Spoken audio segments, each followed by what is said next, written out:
We have been looking at Wolfgang Streeck's paper, How Will Capitalism End? And in that paper specifically, we have been looking at his description of an explanation of 5 disorders of capitalism. And last time we looked at one of those disorders. So the disorders he describes are stagnation is number 1, oligarchic distribution is number 2, and plundering of the public domain is number 3, corruption is number 4, and global anarchy is number 5. So we looked at stagnation last time and its logic and why it's a problem for capitalism. And I basically laid down my argument, but so I actually said in the last video whatever I had to say about stagnation, but I'll just repeat some of the stuff without making it too complicated, because last time when I was talking I was seeming a lot of information which we have discussed in other videos, so I'll just recap some of it, but without being logically too compact in this one. So stagnation is, as we said last time, is a prolonged period of little or no economic growth. And this can be looked at at different levels, vertically and horizontally, but what we were focusing on was the structural level.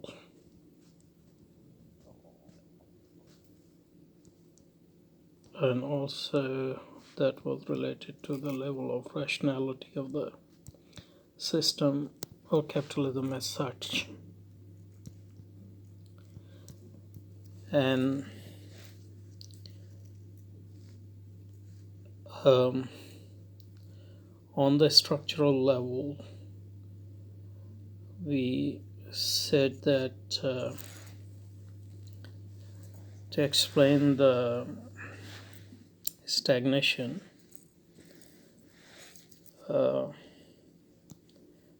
we described sort of a triangle. So you have growth, and you have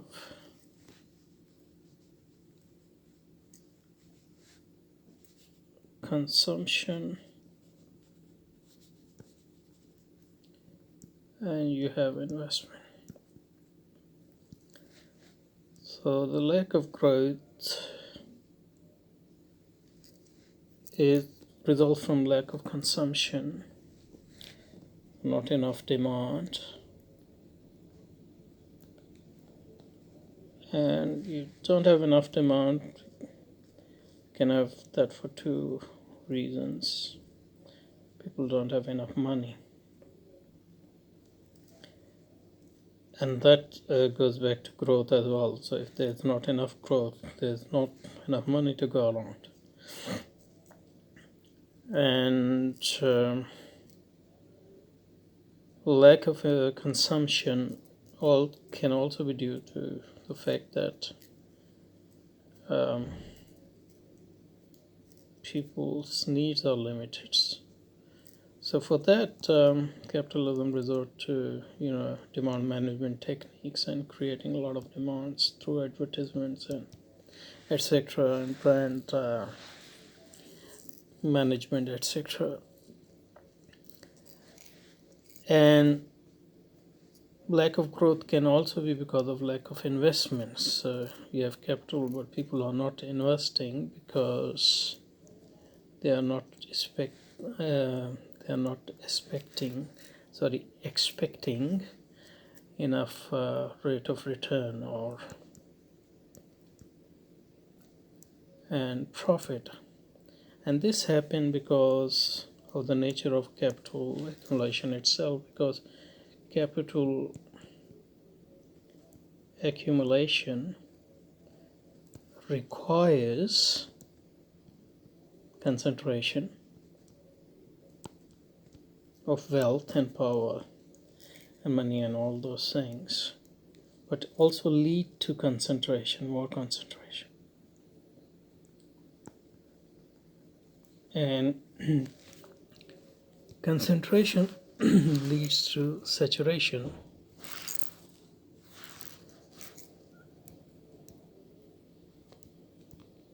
In the sense that as economy matures, and because the rate of profit is also relative to what you... So in mature capitalist economy, saturation, concentration leads to saturation, because when we measure growth, profit, it's always relative to the previous year or the previous decade or previous performance of a firm or a country. So it's always relative. So as capitalism matures in certain societies, like develops, and more people become capitalists, and the economy predominantly become capitalist, it faces the problem of saturation, that it doesn't have enough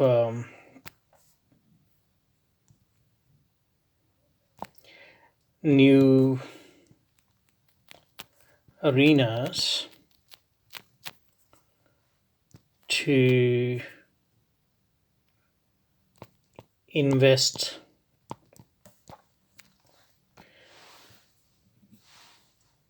the capital, so it can be accumulated. Rate of profit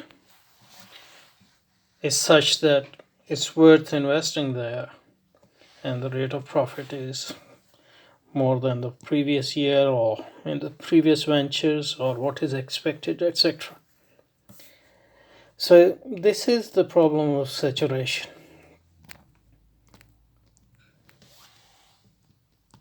And saturation, and also in mature capitalism or in countries where capitalism is advanced or mature, at least historically, the strategy has been, providing high wages compared to other areas, non-capitalist area or less developed capitalist areas, high wages, high standard of livings, and welfare. That's happened between after Second World War until 1980s, the start of 1980s. And there were two purposes or two functions of this. You had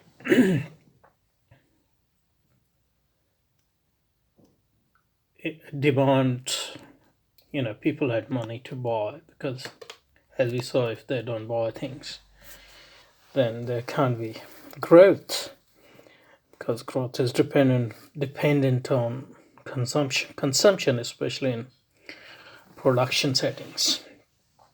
And the second was that through political stability and loyalty to capitalism, at least in its core areas. So combined with these two things, which economically you have less and less, you have saturation because wages are high, and you already have, capitalism has matured, so you already has exhausted spaces, technological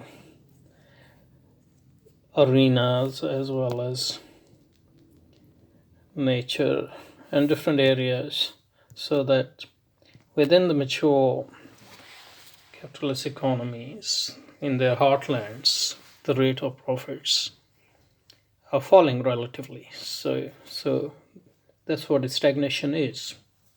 So they have less growth, less profit, etc.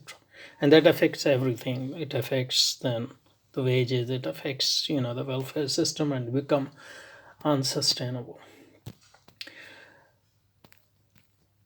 So capitalism, it is an innovative system in a specific sense. It takes different, it comes up with different ways, innovative ways of making more profit. Try to overcome this through, for example, through globalization. And through globalization, so moving production to areas where wages are low, so they can make more profits, and they can sell back those things in their own countries as well, so people don't have to pay too much because of the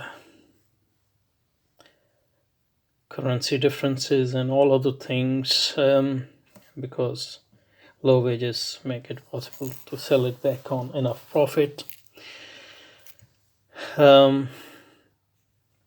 But because of that, you have to lose some production in your own heartland, so your economy moves to services, etc. So people lose a bit of employment. You do this through then slowly lowering wages, for example. So before, one person was able to fund the whole family. Now both husband and wife have to work, etc. So that's the sort of trajectory. Then this option also saturates, and then you have concomitant techniques. Some of the more harsh or harsher things with capitalism does during colonialism or in non-capitalist countries start doing in its own heartlands, not to the bulk of the population, but it affects the whole population at different levels, except for top earners, and that strategy is known as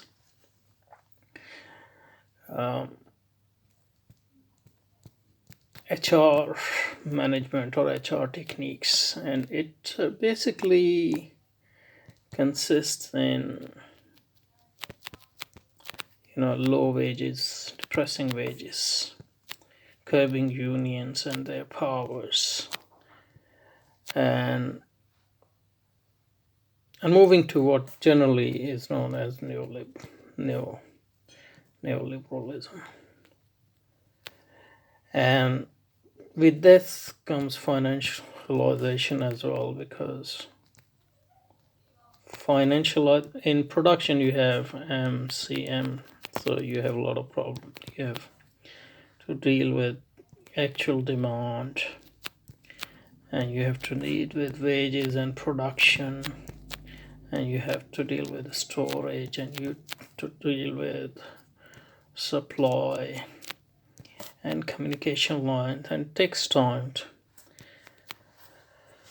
So when profits are saturating, financialization is another innovation to keep the growth going, because you cut this part, and And in mature economies, bulk of investment goes into shares and money market and buying and selling bonds.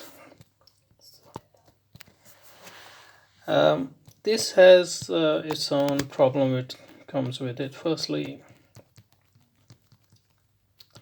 in order to keep financialization going and profits going, you have to keep the production overseas, and you have to keep the wages depressed, and you have to cut back on welfare state, etc., because without that you won't be able to make financial profits for various reasons. And that creates political problem, economic problem of demand, etc. So the second thing is financialization. Even though it is M to M, that is still indirectly related to production, because it is based on production that you speculate. So even though the connection between financialization and production is very thin, it still is, there has to be connection, there has to be production in order for you to speculate based on that. So that creates, when there is an imbalance between financial economy and the real economy, then you have bubbles and you have busts. So you have to rescue them. So governments have to pour money in order to save the financial industry as well. And the last thing is that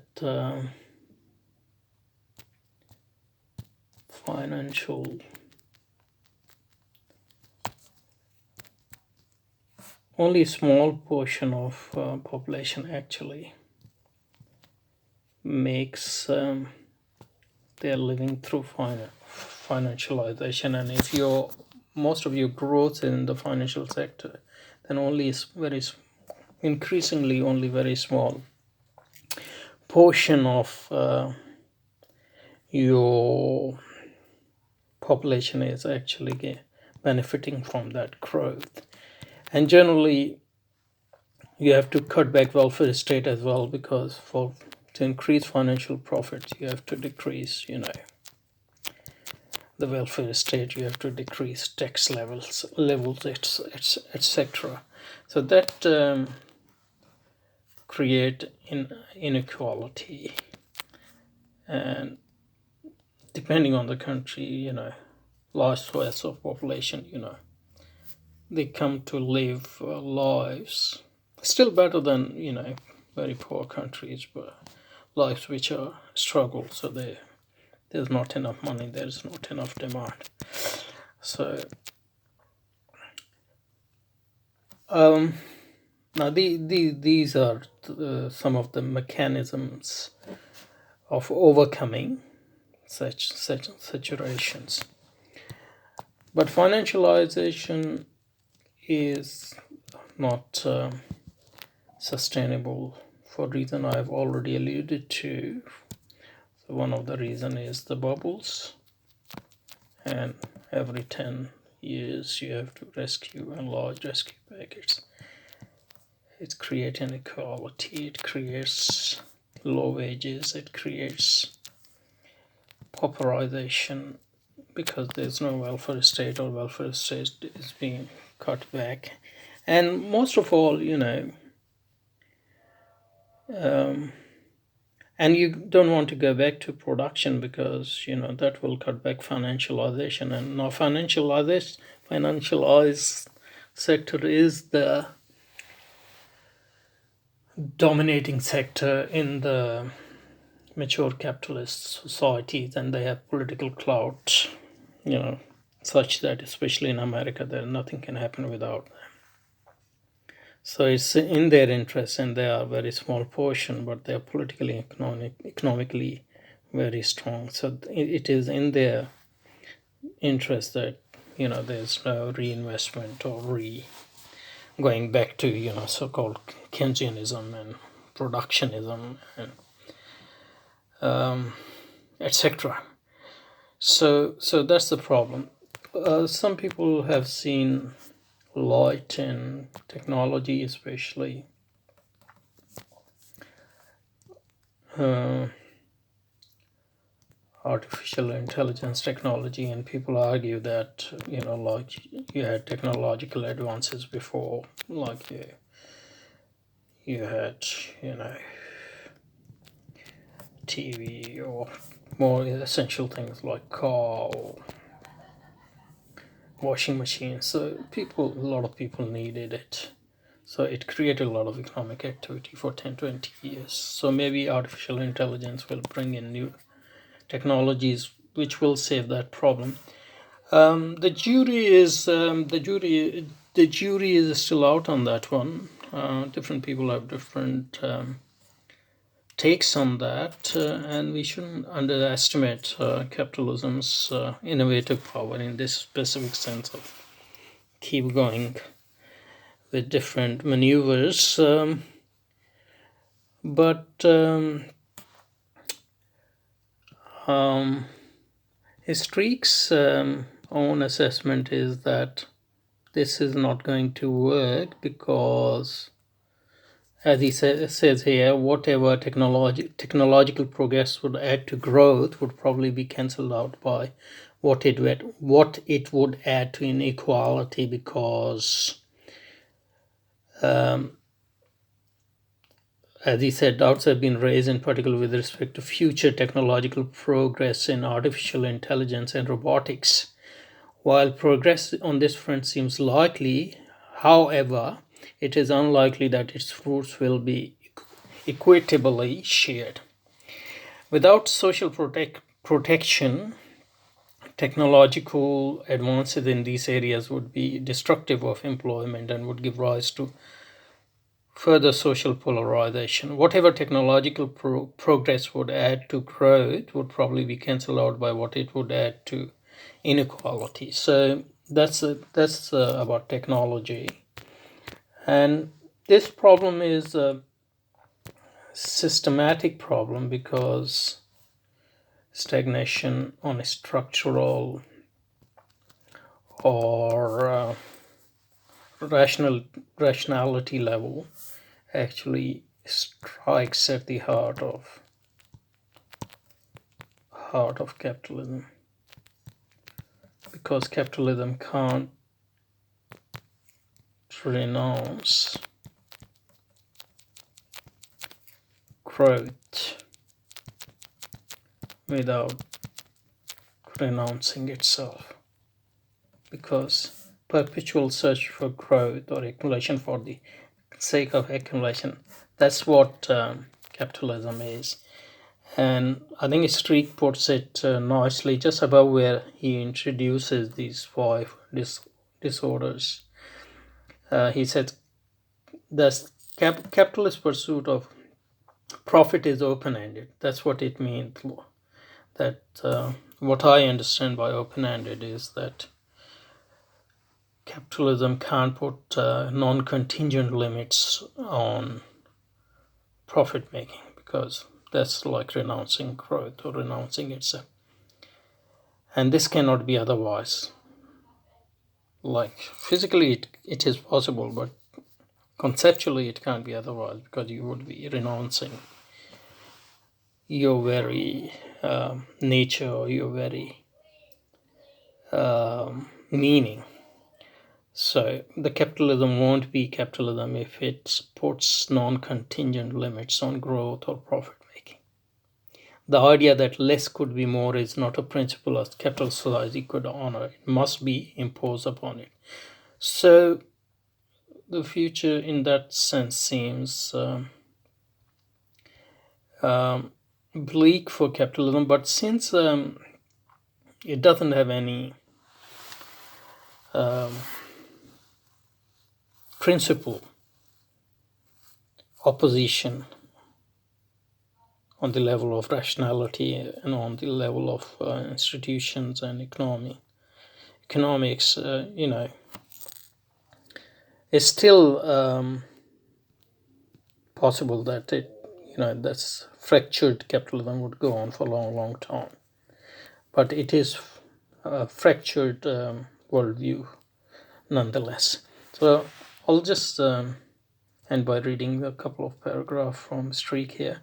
The power elites of global capitalism would seem to be resigning themselves to low or no growth on aggregate for the foreseeable future. This does not preclude high profits in the financial sector, essentially from speculative trading and cheap money supplied by central banks. So few seem to fear that money generated to prevent stagnation from turning. So few seem to fear that the money generated to prevent stagnation from turning into deflation will cause inflation. The unions that could claim share in it no longer exist. Because the rest of the economy is basically, the wages are depressed and all other things are depressed. So even though a lot of money is being pumped, not just to save financial capitalists or financial economy, but also to actually give them their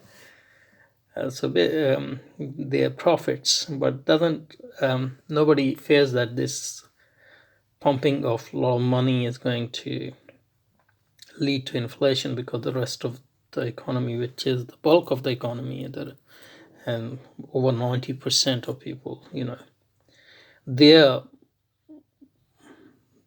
buying power and all that is very low as compared to the upper 10 and even upper 1%.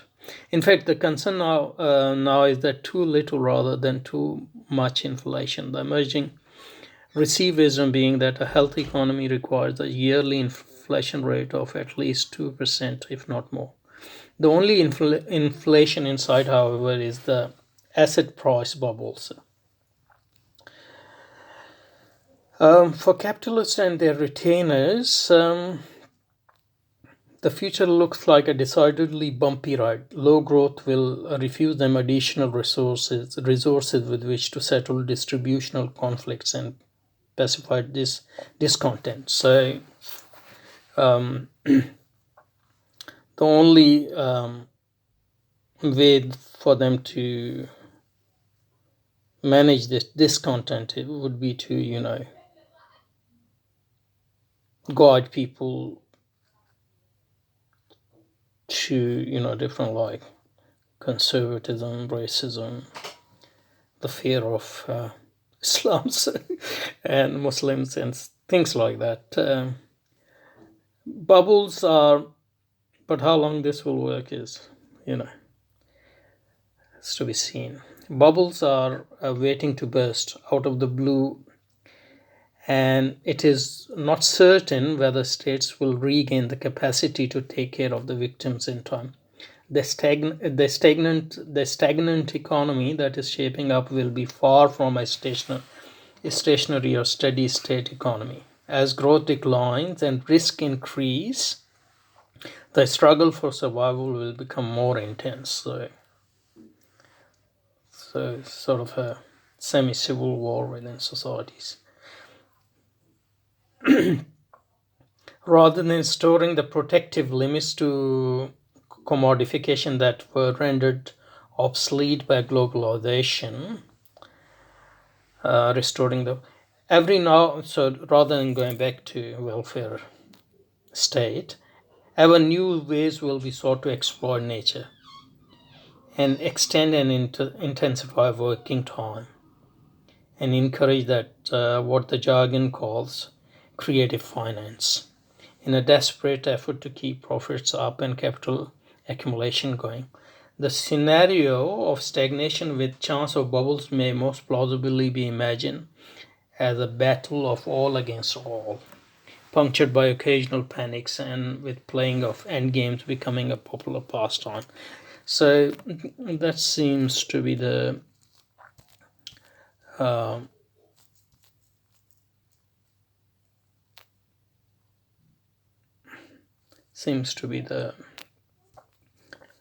end of the first disorder, stagnation. Next time I'll pick up. I think we will be able to do the other 2 or 3 in one session, and maybe we will be able to finish it in 2 more sessions. Thank you.